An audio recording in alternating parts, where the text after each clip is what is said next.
Good day. Today we will talk about colostrum. What is colostrum? What's it used for? Who should use it? How long to use it? Who should avoid it? What are the doses? What to be careful about? Colostrum is the first form of milk produced by mammals, including humans and cows, immediately after giving birth. It's thicker and more yellowish than regular milk and is rich in immune factors, growth factors, and nutrients like immunoglobulins, IgG, IgA, and IgM, lactoferrin, growth factors such as IGF-1 and TGF-beta, antimicrobial peptides, vitamins, minerals, and enzymes. Supplemental colostrum is usually bovine colostrum, which comes from cows, and is purified and dried into powder or capsules. Please like, share, and subscribe. Research and traditional use suggest these benefits. Use immune support. Evidence strengthens the immune system and helps resist infections, especially those related to the gut. Use gut health. Evidence aids healing of the intestinal lining, supports leaky gut repair, and reduces the duration of diarrhea. Use athletic recovery. Evidence may improve recovery and reduce gut permeability in intense exercise. Use respiratory infections. Evidence some studies show fewer colds and flu episodes in those supplementing regularly. Use antibacterial and antiviral activity. Evidence this is due to antibodies and lactoferrin content.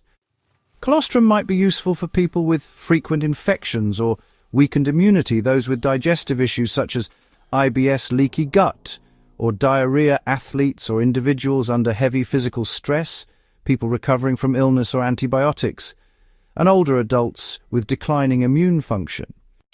For a short-term immune boost, you'll want to use it for about 4 to 8 weeks. If you're focusing on gut repair programs, the typical duration is 6 to 12 weeks. Now, for athletic purposes or chronic use, some people actually take it continuously for several months, though cycling every few months is considered reasonable, like, say, 3 months on and 1 month off. There's really no strict duration limit, but anyone using it long-term should make sure they're choosing high-quality, thoroughly tested sources. So you should avoid colostrum or, at least consult a doctor if any of the following apply to you.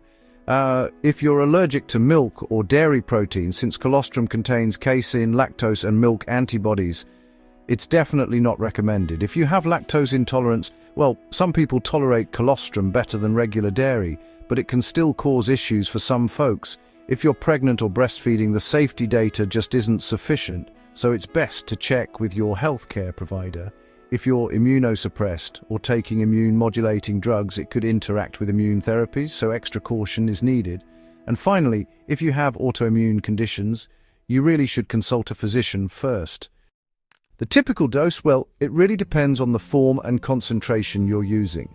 For powder, the usual adult dose is about 5 to 10 grams per day, which is roughly 1 to 2 teaspoons, and it's best taken on an empty stomach. If you're using capsules, the typical dose is 500 to 1,000 milligrams, 1 to 2 times daily. For children, usually it's about half the adult dose, but doctor supervision is always advised. For gut support, it's best taken on an empty stomach with water, while for immune maintenance, it can be taken with food. When it comes to colostrum, source quality is really important. You should choose low-heat processed, pasture-raised bovine colostrum that's third-party tested for pathogens. It's wise to start small, as some people experience temporary bloating, nausea, or mild diarrhea at first. Be aware of interactions too. Colostrum may slightly affect insulin-like growth factors or IGF-1, so diabetics should monitor their glucose levels. And don't forget about storage. Keep it cool and dry because heat destroys those active proteins. Thank you for watching. Please do like, share, and subscribe.